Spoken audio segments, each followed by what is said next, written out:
evening and welcome to NTD News. I'm Stephania Cox. Here are today's top stories. The House Judiciary Committee subpoenas a number of federal agencies, including the CDC. Chairman Jim Jordan says the agencies pressured big tech to censor certain viewpoints. A growing number of Democrats are favoring a resolution to overturn a Biden administration policy on importing solar panels made in China, oftentimes with forced labor. Reserve troops could be deployed soon to the U.S.-Mexico border. This comes as a surge of illegal immigrants is expected to hit the southern border in just a couple of weeks. Russia launched major airstrikes on Ukrainian cities overnight. Apartment buildings destroyed and dozens of people killed. And in Boston, Harvard professors are standing up for free speech rights. They formed a council that has quickly grown to more than 100 members. Find out what kind of speech is most targeted.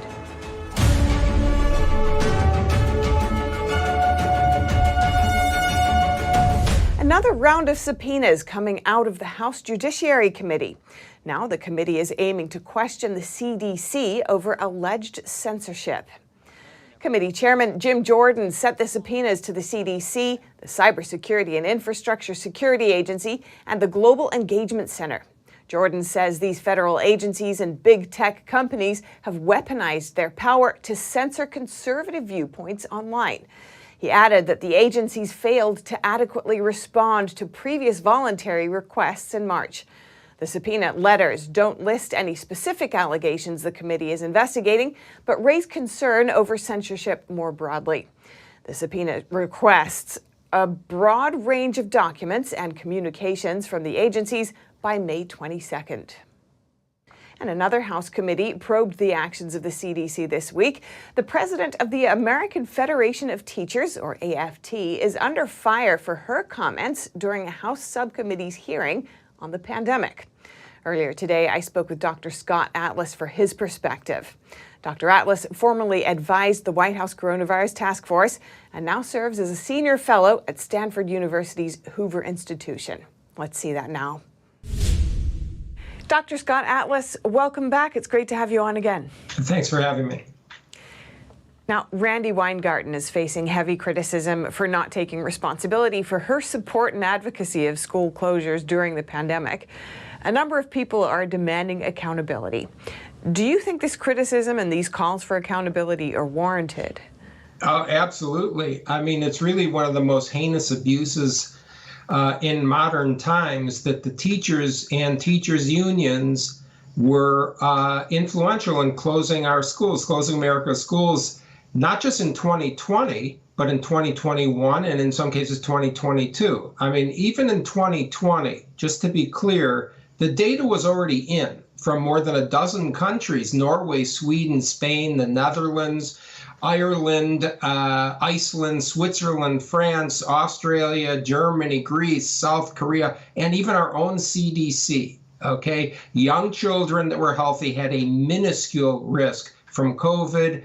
It was known, according to our own CDC, I'm talking by July 2020, that it was severely harmful to close schools, particularly low-income kids and minorities, massive explosions in depression, suicidal ideation, self-harms.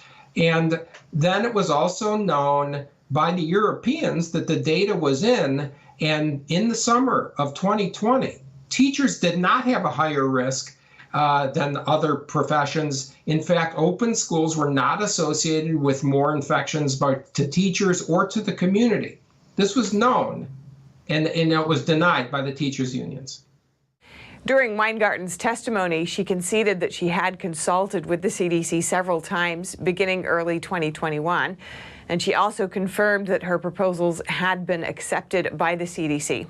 These include a work-from-home option for teachers with compromised immune systems and to revise the guidelines if a new variant emerged. Some are labeling this as undue influence. What's your take? Well, I don't think it has any role in public policy, although I think, as a voter, as a citizen of the country, and of course, as a valued profession, teachers, of course, have have to be able to express their views. But I want to point something out here, which was teachers are low risk as a profession. The average age of a K through 12 teacher is something like 41. Okay, 92% of teachers are under 60. This is a low-risk profession for COVID. It's not a high-risk profession. And, lastly, or not lastly, but in addition, the Chicago Teachers Union, the New York's Federation of Teachers, the National Teachers Unions, and in many different cities, were pressuring for school closures even during 2021 and 2022. I mean, this is extremely, really a hideous abuse of the public, because we entrust our kids to teachers. And if the teachers understood the data, if they were capable, they wouldn't have said that. So they were either incapable of understanding facts or they were lying. Either way, they were unfit to teach our children. And so finally, overall, what impact do you think the prolonged lockdowns had on school children across the country? Well, I mean, the data is undeniable, and it's a very tragic answer. When you review the insurance claims of March of 2021, we see that explosion of teenagers, drug abuse from the isolation, teenagers, particularly teenage girls committing suicide. We have massive explosions in depression, in anxiety. We have a new obesity crisis in young people. The average weight gain for more than half of college-age kids in America was over 25 pounds. That's obesity.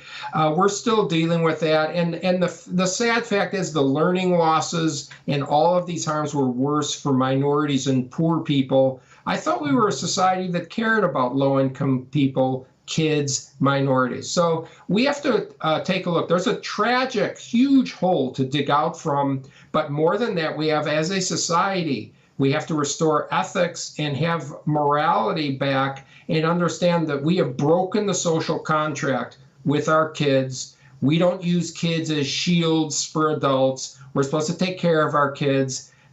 We have a long way to go to restore what I consider an ethical society. Dr. Scott Atlas, Senior Fellow at Stanford's Hoover Institution and former advisor for the White House Coronavirus Task Force, thank you. Over in Florida, lawmakers are amending the state's Resign-to-Run law. This essentially paves the way for Governor Ron DeSantis to run for president without having to resign from his current job. Both chambers of the Florida legislature have approved the provision, which was tacked on to a sweeping election bill. The bill now says elected officials must give up their current job if they run for higher office, except when they run for president or vice president of the United States. The bill is heading to DeSantis' desk for signature. And looking now at the environment and China, which sells solar panel parts, oftentimes made with forced labor, and a supply chain that ends in the U.S. Republicans and a growing number of Democrats are questioning the Biden administration's freeze on tariffs in the name of ramping up the solar industry. NTD's Melina Weiskup has the details. On a vote of 221 to 202, the House voted to overturn a Biden administration rule on solar imports that allowed Chinese solar manufacturers who use forced labor to dodge American trade laws and dump inferior product on the United States. This resolution is to force Biden to reinstate tariffs on solar imports from Southeast Asian countries, which use parts made in China and oftentimes reportedly made with forced labor. 80% of the polysilicon capacity, 80% of the solar panel manufacturing capacity, that's all in China. So they have enslaved Muslim minorities working in these factories, and the factories are all powered by coal. They're kind of relaxing their moral guidelines in order to increase the amount of solar. The administration waived the tariffs as a way to ramp up solar power in the U.S. Those who opposed the resolution say it would harm our endangered planet. It will handcuff us in our fight against climate change. But other Democrats say the exact opposite. Senator Sherrod Brown saying, frankly, the president got this one wrong, highlighting that American solar manufacturers are often forced to compete with cheap labor from China. Senator Rick Scott, who's leading the Senate effort, applauded the House's passage, calling it disgusting that Biden's actions would shield Chinese solar companies, many of which are using child and slave labor, and allow them to circumvent U.S. trade laws.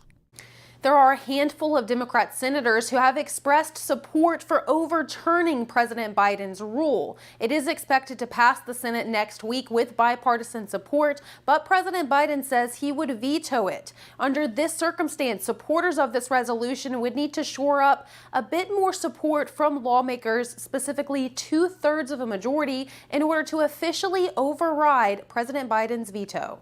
Reporting in Washington, D.C., Melina Weisskopf, NTD News. President Biden has authorized reserve troops to deploy to the southern border to help stop drug trafficking. This comes as a surge of illegal immigrants is expected in just a couple of weeks. NTD's Jason Perry has that story. Reserve troops could be deployed soon to help stop international drug trafficking at the southern border. In an executive order on Thursday, President Biden authorized the secretaries of the Department of Defense and the Department of Homeland Security to activate reserve forces as they consider necessary. I spoke with the founder and president of Convention of States Action, Mark Meckler, to see what he thought about it. What's your take on this? Man, I love it and I support it, and I hope it's the real deal. And I hope that they completely militarize the border. I mean, that's kind of where I think we're at. We've got an incredible amount of carnage at the border, bodies found every day on the ranches down there, migrants dying in transit.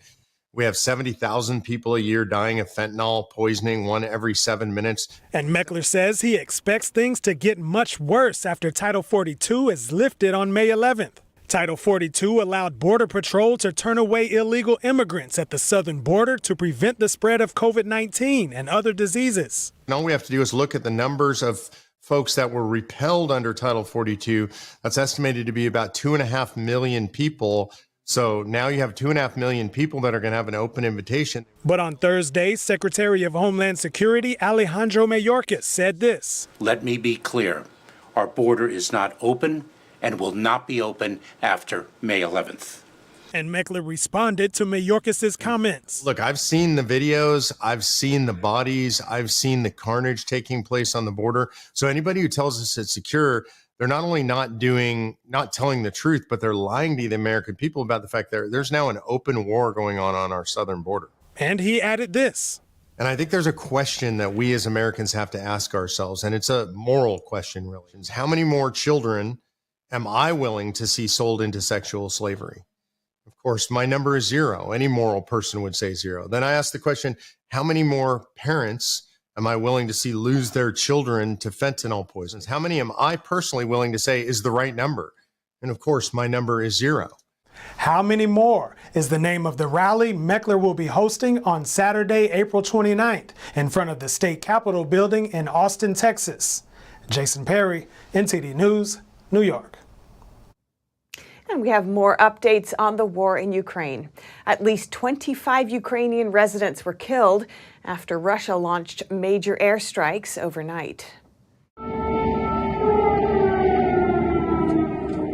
In the early hours on Friday, Russian missiles struck Ukrainian cities in a wide arc extending from the capital Kyiv through the central and southern regions. In the city of Uman in central Ukraine, at least 23 people, including 4 children, were killed when a rocket struck an apartment building. My apartment is on the 7th floor, on the other side of the block that was destroyed. We felt the impact and heard the explosion. I went to the door and unlocked it, but I couldn't open it because it was blocked. In the bathroom, all the doors were smashed. Further east in Dnipro, a woman and her child were killed at home. A child was reportedly hospitalized in a town outside of Kyiv after missile debris hit an apartment building. During a joint news briefing on Friday with Slovakia's president and the Czech president, Ukrainian President Volodymyr Zelensky held a moment of silence to honor the victims. Russia launched more than 20 missiles. Our air defense forces managed to shoot down most of them, but unfortunately there were impacts. Unfortunately, there were victims. Russia says it does not deliberately target civilians. Ukraine disputes the claim, saying the cities targeted are far from the front line. The early morning attacks on Friday marked Russia's first large-scale airstrikes in nearly 2 months. They came as Ukraine prepares to launch a counteroffensive to try to retake Russian-occupied territory. Reporting by Allison Lee, NTD News. And back in the U.S., more than 100 Harvard professors have joined a newly formed council that's fighting for free speech rights. NTD's Arlene Richards has that story. A new initiative at Harvard University hopes to protect free speech and academic freedom. Professors at the university told the New York Post there's been a gradual decline in free speech over a 10-year period. They announced earlier this month the Council on Academic Freedom has now grown to more than 100 Harvard faculty members.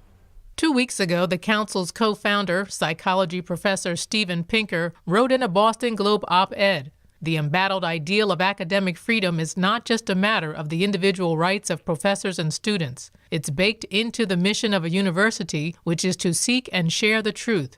But members of the council said the censorship of free speech has entered a crisis mode. According to the Foundation for Individual Rights and Expression, or FIRE, between 2000 and 2022, there were 1,080 attempts across the country to punish scholars for exercising their free speech. I spoke to FIRE's Director of Faculty Outreach, Comey Fry, to find out more. And what we've documented is that there has been a huge spike in attempts to sanction scholars, starting in about between 2015 and 2017, and then again spiking in between 2019, 2020, 2021. So those are the two biggest spikes, but since 2000, just a completely consistent increase every year.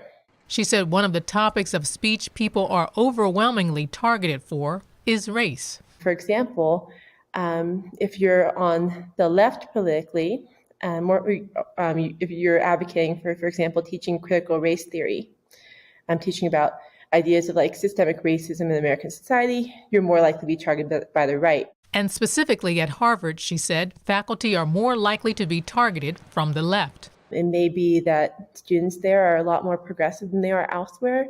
It could be that professors there are under a lot more scrutiny by people on the left.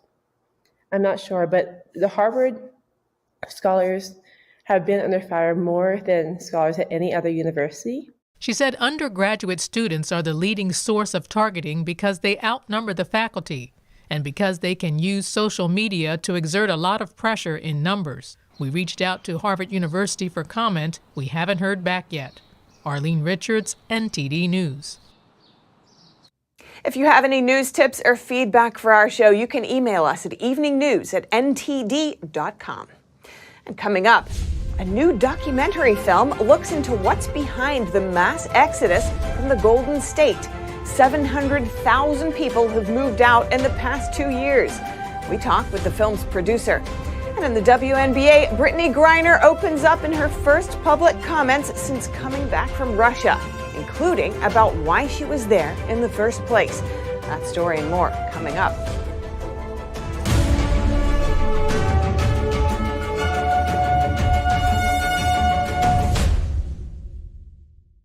Henry Repeating Arms manufactures a line of classic American-made rifles and shotguns. With over 200 models to choose from and a wide variety of finishes and calibers, there's a Henry that's right for you. Every purchase is backed by our lifetime warranty and award-winning customer service. We invite you to order a copy of our free catalog and decals. Simply call the number on your screen or visit henryusa.com. That's henryusa.com.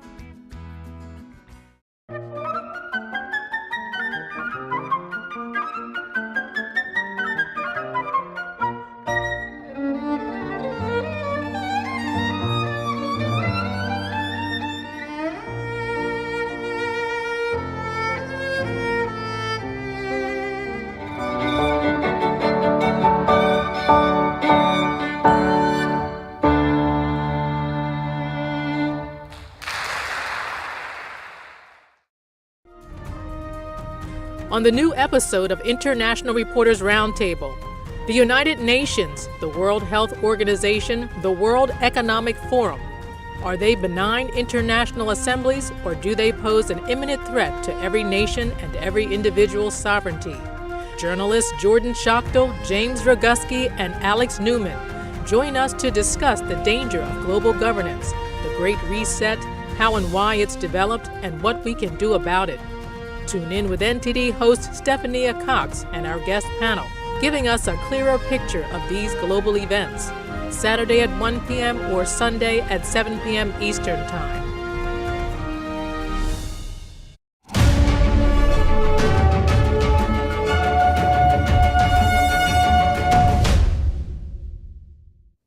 There's a new documentary out on Epic TV about the exodus from California. I sat down with the film's host, Siamak Karami, who shares insights from his journey documenting the love, loss, tragedy, and hope of everyday Americans who are leaving California. Siamak Karami, welcome to our show. Thanks so much for coming on. Thank you for having me, Steph. Now, wonderful documentary, Leaving California. What made you want to produce that? You know, over the last 2.5 years, I've been interviewing guests on my show called California Insider, over 300 experts. And they've all told me about problems California is facing. At the same time, we saw this trend of people leaving the state. So we wanted to go out in the field and figure out why are people leaving and how people are impacted on the ground. And what we found was fascinating, which is in this 70-minute documentary that you just mentioned, Leaving California, the Untold Story. Absolutely. And through this process, did it change you at all on how you see California? Yeah, you know, at points it was, we met a lot of different people. Some had a lot of resilience. You know, we had business owners that have been robbed multiple times and they kept continuing. We met different kinds of people. And at points, I was concerned about my team leaving the state because of all the problems that we could see and the experts telling us. But at the same time, we met a lot of people that love California, and we saw this love and hope in the same process that we saw all the problems. And what exactly is giving you hope there for California? You know, a lot of the people that are leaving, they still love the state. And the experts that we talked to, and they all want to change the state. They all want to improve the state. Everyone loved this place, and I could see the passion in these people that really want to do something about all these problems. And that's why they came on this documentary, and they wanted to tell us about the problems so that we can solve them. And what are some of those problems? You know, we have crime. We have one of the things we have done is we've essentially legalized theft in the state. We have passed laws that legalizes theft. We have education we are ranked really low among the states in the country. Only 30% of kids can read and do math at grade level, while we're spending a tremendous amount of money on education. Businesses are leaving the state. We have homelessness. We're spending a lot of money on homelessness, but we're not getting the results that we want. The housing costs are extremely high. And what we found in this process is a lot of the people are leaving because of these problems, but we went deeper to analyze why people are having these problems, and we realized that the state laws and policies are causing these problems. So fascinating there. How do you see this fitting into the bigger picture of America as a whole? If you know, California California actually wants to lead the world. California wants to lead the country. And if California continues in this rate and the rest of the nation usually follows California, then the rest of the nation will have similar problems as well. So this is a classic lesson for all the people across the country and across the world, and also for Californians to see what they've been voting for, and the policymakers in California to wake up and see what people are feeling on the ground. It seems like there's this big disconnect between the leaders of the state and the people. So an important piece here. What's next for you and for this documentary? So what we want to do is we want to make sure everybody who can see it, go out there and see it. It's on Epoch TV, and actually share it with everyone. Everyone needs to see this documentary, and it's a pretty engaging documentary. And especially people in California need to see it. I can second that. It's a very powerful documentary. Thank you so much, Siamak Karami, host of California Insider and the host of Leaving California, The Untold Story. Really recommend you all go out and see it. Thank you. Thank you. To watch Siamak's epic original documentary, Leaving California, you can visit leavingcamovie.com. You can also subscribe to Epic TV to access all Epic originals, shows, movies, and other great content. And now to sports news. Here's NTD's Dave Martin with today's top stories. Thank you, Steph. WNBA star Brittany Griner held her first press conference yesterday since her return to the U.S. last December. The 6'9" star wore a shirt that read "Bring Our Families Home" and announced that she and her team, the Phoenix Mercury, will take part in a campaign in support of other Americans overseas. Griner, who reportedly made more than $1 million annually in Russia, was also asked whether there's a gender pay gap, to which she said that's why she was there. She also added, quote, "As much as I'd like to pay my light bill for love of the game, I can't." Now, for clarity purposes, Griner was paid roughly $50,000 for her first season in the WNBA, though her average salary for the past 8 years has been just over $170,000 a year. And in the NFL, the draft continues tonight with rounds 2 and 3. The big question is where Kentucky quarterback Will Levis will end up after draft experts had the collegiate star pegged as a top 5 pick. And for your sports viewing schedule tonight, outside the NFL draft, plenty more playoff action. First in the NBA, a pair of Game 6s as the Lakers host Memphis up 3-2 while looking to move to the second round. And ditto for Golden State as they host Sacramento, needing one more win to advance. And for you hockey fans, plenty of playoff excitement with 4 teams on the brink of elimination. First in New York, the Islanders host Carolina up 3-2. Florida plays Boston at home down 3-2. Dallas plays at Minnesota while holding a 3-2 lead. And then defending champion Colorado Avalanche need a win in Seattle just to force a Game 7. And in baseball, big night. 13 games on the schedule featuring the first place Pittsburgh Pirates, who will start 43-year-old Rich Hill on the mound, who's the oldest player in the major leagues. The 19-year veteran, who's played for 12 different teams, has posted a 2-2 record in 5 starts this season. He'll face the Washington Nationals. And that is it for your sports news today. Steph, back to you. Thanks, Dave. And that's all for today's news. Thanks for tuning in. I'm Stephanie Cox. Good night.